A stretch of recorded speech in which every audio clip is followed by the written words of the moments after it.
dia! Estamos de volta com os nossos devocionais matinais Gotas de Esperança. E nós estamos meditando no livro de Filipenses. Entramos no capítulo 2, um capítulo muito importante, onde nós podemos ver como nosso Mestre, como nosso Senhor, Ele abriu uma janela para o nosso entendimento de uma gloriosa verdade, de que Ele é nosso Mestre, e aquilo que Ele fez, nós, que somos seus discípulos, também devemos fazer. Quando diz que Cristo esvaziou-se da sua existência na forma de igualdade a Deus, ele ilustra alguns pontos importantes, como nós vimos aqui no capítulo 2 de Efésios. E é tão importante a gente guardar isso em nosso coração. Ele diz que seja a atitude de vocês a mesma de Cristo Jesus, que, embora sendo Deus, não considerou ser igual a Deus, era algo que devia apegar-se, mas ele esvaziou-se a si mesmo, vindo a ser servo, tornando então semelhante a homens. Ponto importante para nós guardarmos em nossos corações que os discípulos de Jesus, aqueles que devem também, como ele, renunciar. Hoje nós vamos falar da renúncia. Ele renunciou à sua relação favorável à lei divina. Enquanto ele permanecia no céu, nenhuma carga de culpa pesava sobre ele. Entretanto, ao encarnar-se, ele não conheceu o pecado. E como diz a palavra, ele se fez pecado por nós. Ele que era bendito eternamente se fez maldito por nós. E ele levou sobre o seu corpo no madeiro todos os nossos pecados. Ele também renunciou às suas riquezas. O apóstolo Paulo diz: pois conheceis a graça do nosso Senhor Jesus Cristo, que sendo rico, se fez pobre por amor de nós, para que pela sua pobreza nos tornássemos ricos. 2 Coríntios, capítulo 8, versículo 9. Jesus, ele renunciou a tudo, até mesmo a sua própria vida, diz João 10, 11. Eu darei a vida, eu dou a vida pelos meus. Tão pobre ele era que tomou emprestado um lugar para nascer, uma casa para pernoctar, um barco de onde pregar, um animal para cavalgar, uma sala de reunião e um túmulo para ser sepultado. Ele renunciou à sua glória celestial. Ele tinha glória com o Pai antes que houvesse mundo, diz João 17,5. No entanto, voluntariamente ele deixou a companhia dos anjos e veio para ser perseguido e cuspido pelos homens. De infinito, de eterno deleite na própria presença do Pai, voluntariamente ele desceu a este reino de miséria, a fim de armar a sua tenda com os pecadores. Ele, em cuja presença os serafins cobriam o rosto, objeto da mais solene adoração, voluntariamente desceu a este mundo, onde foi desprezado e o mais rejeitado dentre os homens, homens de dores e que sabe o que é padecer. Isaías 53, 3. Ele renunciou um livre exercício da sua autoridade.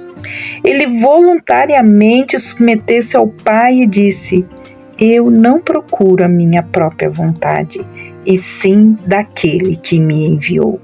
João 5,30.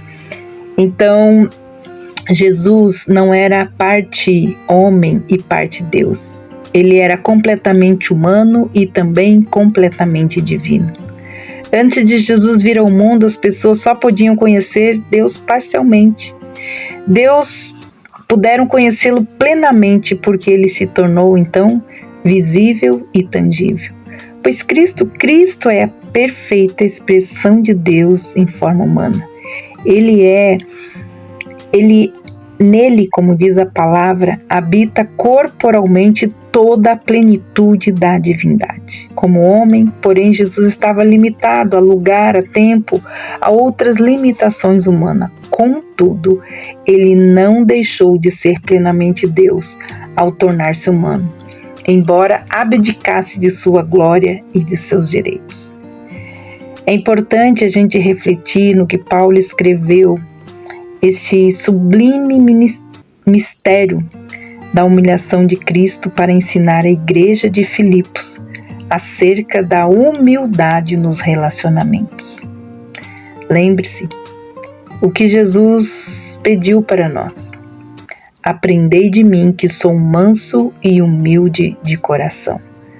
Toda a sua caminhada na terra foi para que nós pudéssemos entender este mistério da sua humilhação, para ensinar não só a igreja de Filipos, mas cada um de nós hoje, igreja de Cristo. Será que lá em Filipos havia pessoas que deveriam doar? Será que entre nós não há pessoas que deveriam doar, ceder, tornar-se humildes? Não se pode exigir isso? Isso é demais para fazermos a nossa vontade? Será que qualquer um deles, Paulo ou os filipenses, ainda poderiam reivindicar qualquer direito no serviço a Jesus?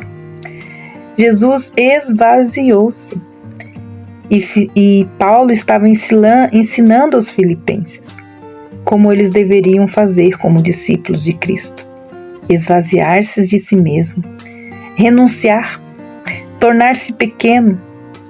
Será que ainda seria difícil agir assim após ouvir acerca de Jesus e da forma que ele abriu mão de tudo que ele tinha?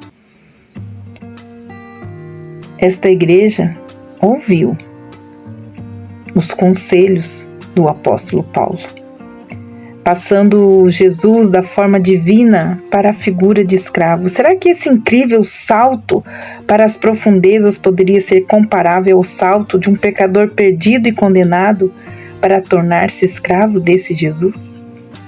Se em algum momento houver problemas com a concórdia e a comunhão dos irmãos, por que alguma coisa ainda está sendo retida? Então Jesus ainda não foi corretamente apreendido ou compreendido. E é justamente sobre isso que Paulo então escreve aos Filipenses, uma obra doutrinária que Paulo mostra de Jesus aos Filipenses. Ele mostrou que ele renunciou para servir a nós, pecadores. O eterno Filho de Deus não desceu em um palácio. O Rei dos Reis, ele não nasceu num berço de ouro e nem entrou no mundo intermediário de uma família rica. Ao contrário, ele nasceu num berço pobre, numa família pobre, numa cidade pobre. Jesus nasceu numa manjedoura, cresceu numa carpintaria e morreu numa cruz. Ele não veio ao mundo para ser servido, mas para servir. Jesus, ele não pensou nos outros apenas de forma abstrata, ele assumiu a forma de servo, ele serviu.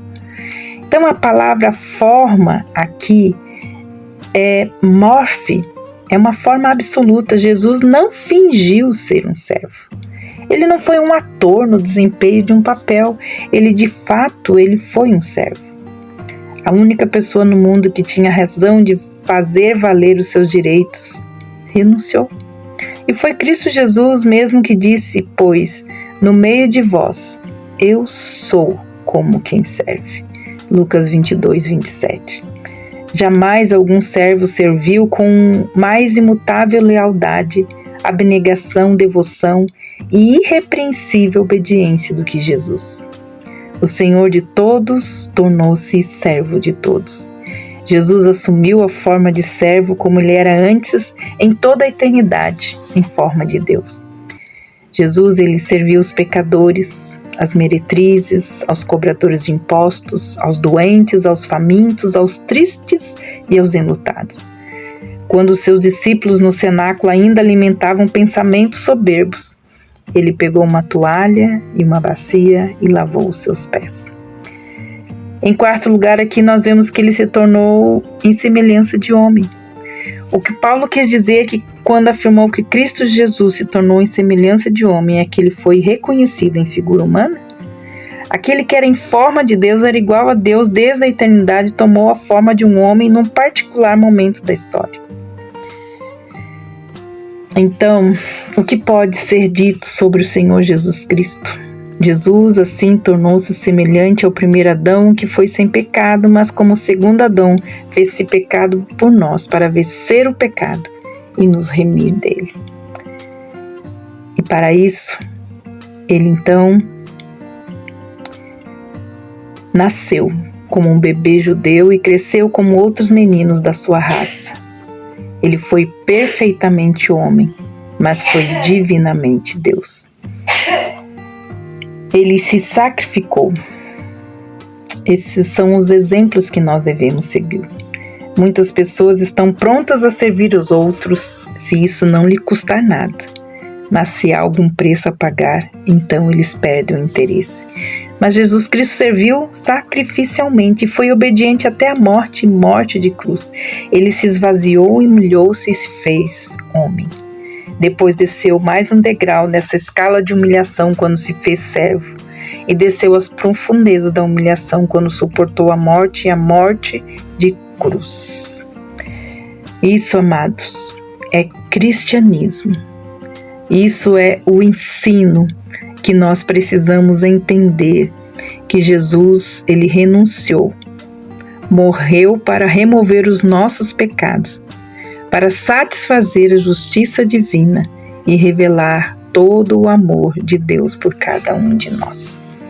Morte e morte de cruz. Amanhã nós vamos pensar sobre isso, mas hoje pense como servo, como discípulo, como está a condição da renúncia para servir ao Senhor. Que Deus abençoe você. E até amanhã com os nossos devocionais matinais, Gotas de Esperança. Deus te abençoe e até lá.